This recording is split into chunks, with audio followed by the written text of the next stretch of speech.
बिस्मिल्लाहिर्रहमानिर्रहीम। अस्सलाम वालेकुम नाज़रीन, मैं हूं डॉक्टर अली और आप देख रहे हैं मेरा फेसबुक और यूट्यूब चैनल। नाज़रीन, कतर के दारुल हुकूमत दोहा पर हमले के हवाले से खबरें आप सोशल मीडिया पे देख चुके हैं, लेकिन इसके बाद की जो डेवलपमेंट है वो बड़ी इंपॉर्टेंट है। इस वक्त बड़ी तशवीशनाक खबरें आ रही हैं। जो कतरी एयरफोर्स है वो नाज़रीन इस वक्त फ़िज़ाओं में बुलंद हो चुकी है कतर की जानिब से। उसके बाद नाज़रीन जो अरब ममालिक हैं, अरब लीग है, उन्होंने बड़ा ऐलान किया है। इसकी ताज़ा तरीन अपडेट सऊदी अरब की जानिब से एक बड़ा ऐलान किया गया है। इसकी भी तफसीलात आप जानेंगे। और नाज़रीन, इसके अलावा जो इस्राएली मीडिया है वो क्या दावा कर रहा है, और इसके बाद जो अमेरिका है उसका इस पे क्या मौक़िफ़ है, और नाज़रीन कतर जो है उसने अब क्या करने का एक बड़ा जो है फ़ैसला किया है, इसकी भी तमाम तर डिटेल्स आप आज के इस व्लॉग में जान पाएंगे। वीडियो की तफसील में जाने से पहले अगर आपने हमारे इस चैनल को सब्सक्राइब नहीं किया हुआ तो आपसे गुजारिश है काइंडली इसको सब्सक्राइब कर लें और बेल आइकन को ज़रूर दबा दें ताकि हमारी आने वाली वीडियो सबसे पहले आप तक पहुंच सकें। नाज़रीन, हम आपके शुक्रगुजार हैं जो आप हमारे व्लॉग्स को देखने के लिए वक्त निकालते हैं और कमेंट सेक्शन में अपनी मोहब्बतों का इजहार भी करते हैं। नाज़रीन, इस वक्त आपको पता है कि कतर के दारुल हुकूमत दोहा के ऊपर हमला हुआ है, और ये हमला इसराइली एयरफोर्स की जानिब से किया गया। इसराइल ने ख़ास तौर पे जो इसराइल के वज़ीर आज़म नेतन्याहू का दफ्तर है उससे बयान जारी किया गया और कहा गया है कि जो फ़लस्तीन काज़ के हवाले से अहम तंजीम है उसकी जो लीडरशिप है वो हमारे लिए एक बहुत बड़ा मसला बनी हुई थी, तो उसको हमने आज जो है वो हमले में टारगेट कर दिया है। दूसरी जानिब नाज़रीन, आपको ये बताते चलें कि ये बड़ा अहम तरीन है क्योंकि कतर का किरदार जो है वो इस पूरे मामले के अंदर बड़ा न्यूट्रल रहा है, और दावा ये किया जाता रहा है कि जो ख़ास तौर पे हमास की क़यादत है उसको भी इन्होंने पनाह दिए रखी। इस्माइल हानिया जब इनके पास थे तो उन्हें भी इन्होंने पनाह दी, और जितनी भी सियासी क़यादत है उसके हवाले से कतर जो है वो बड़ी फ़राख़ दिलाना जो है वो कोशिशें करता रहा है। लेकिन नाज़रीन, अब अमरीका जिसका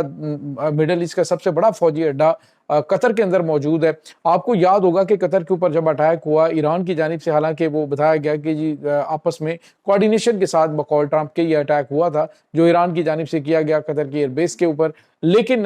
कतर ने कहा जी कि ये कतर के ऊपर, ये अमरीकी फौजी अड्डे के ऊपर नहीं बल्कि हमारे ऊपर हमला है। लेकिन नाज़रीन, अब जो अटैक हुआ है ये बिल्कुल बड़ा खौफनाक अटैक है। किसी को कुछ समझ नहीं आई। पहले तो ये था नाज़रीन कि वहाँ पे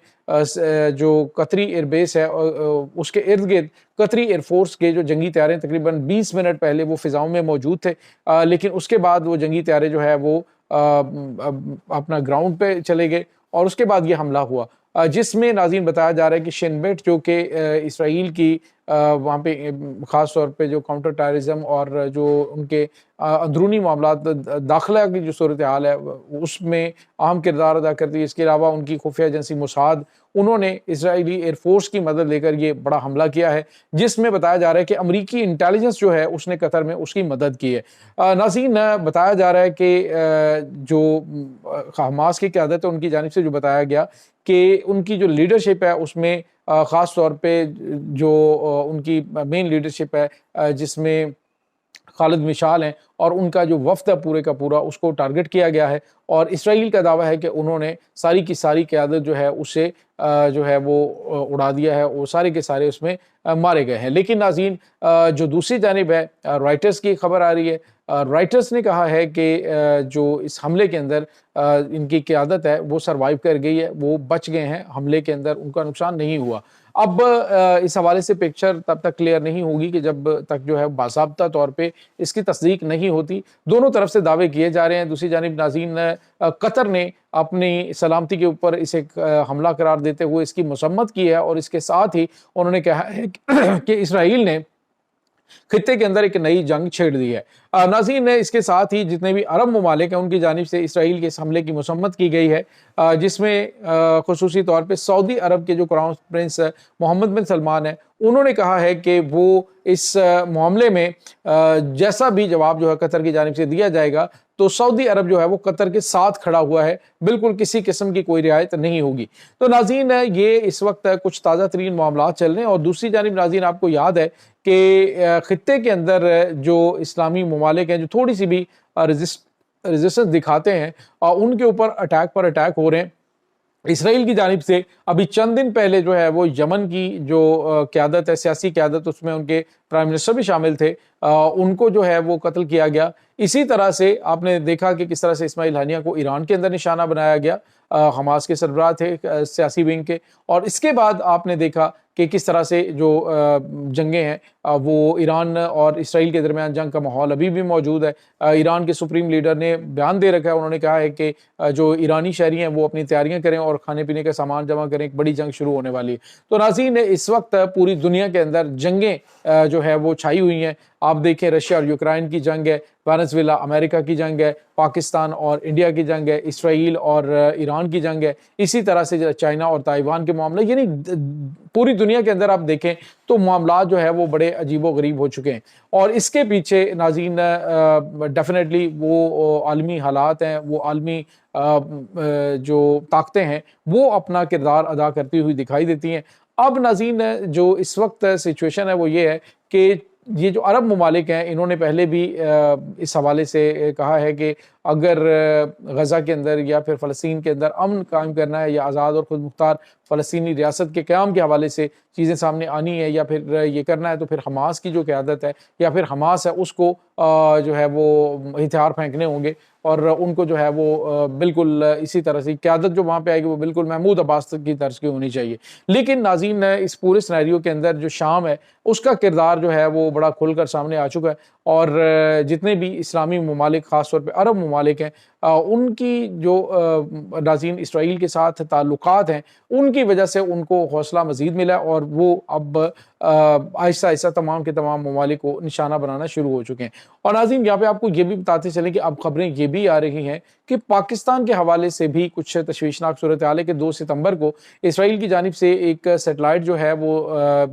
زمین کے مدار کے اندر بھیجا گیا ہے، خاص طور پہ جو مڈل ایسٹ ہے اس کی نگرانی کے لیے، اور میں نے بتایا تھا آپ کو کہ اس میں 5 ملی میٹر تک کی چیز جو ہے اس کی ہائی ریزولیشن تصویر وہ یہ سیٹلائٹ لے سکتی ہے، اور اس میں پاکستان کے حوالے سے بھی بڑی اہم ترین چیز ہے کہ یہ سیٹلائٹ پاکستان کے جو ایٹمی اثاثے ہیں، پاکستان کی جو اہم انسٹالیشنز ہیں ان کی بھی جاسوسی کرے گی، اور بھارت کے ساتھ جو ہے اس کی شیئرنگ کر کے پاکستان کو نقصان پہنچانے کی کوشش کی جائے گی، کیونکہ پوری دنیا کے اندر اب یہ پتہ چل چکا ہے کہ جو اسلامی ممالک کے قدرے مضبوط ہیں اس میں ناظرین ترکی ہے، پاکستان ہے، اور یہی 2 بڑے ملک ہیں جو کہ ٹیکنالوجی کے اعتبار سے بھی اور ہتھیاروں اور فوج کے اعتبار سے بھی مضبوط ہیں۔ رہی بات ایران کی، تو ایران ناظرین پابندیوں کی وجہ سے آلریڈی کافی زیادہ کمپریسڈ ہے، پریشانیوں کا شکار ہے، لیکن اگر ایران جو ہے ان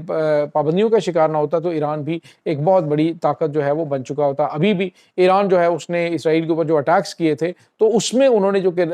کامیابی حاصل کی وہ انبلیویبل تھی، کوئی سوچ بھی نہیں سکتا تھا کہ اتنی بڑی کامیابی ایران حاصل کر سکتا ہے۔ اب ناظرین اس وقت جو یہ بڑا کنفلکٹ شروع ہو گیا، یا تو یہ عرب ممالک کو، عرب لیگ کو متحد کرے گی۔ اس وقت اسٹیٹ آف دی آرٹ ہتھیار ان کے پاس آلریڈی موجود ہیں، جس میں یورو فائٹر بھی ان کے پاس موجود ہے، ان کے پاس ناظرین F-15 کا فلیٹ بھی ہے، F-22 بھی ان کے پاس موجود ہے، F-16 بھی ان کے پاس موجود ہے، رافیل طیارے بھی ان کے پاس موجود ہے، یعنی کہ ہتھیاروں کے حوالے سے دیکھا جائے تو وہ تو بہت لمبا چوڑا ان کے پاس ذخیرہ موجود ہے، لیکن کیا ان کے پاس جرت ہوگی کہ یہ اسرائیل کا جواب دے سکے؟ تو یہ ایک بڑا سوالیہ نشان ہے جس کا فیصلہ جو ہے وہ آنے والے چند گھنٹوں میں دیکھنے میں سامنے آئے گا۔ یہ ناظرین اس وقت تازہ ترین اپڈیٹس چل رہی ہیں، اس تمام صورتحال کے بارے میں آپ کا کیا کہنا ہے؟ کمنٹ سیکشن میں اپنے خیالات کا اظہار ضرور کیجیے گا۔ انشاءاللہ بہت جلد ملتے ہیں ایک نئی ویڈیو میں، تب تک کے لیے اپنا بہت سارا خیال رکھیے گا۔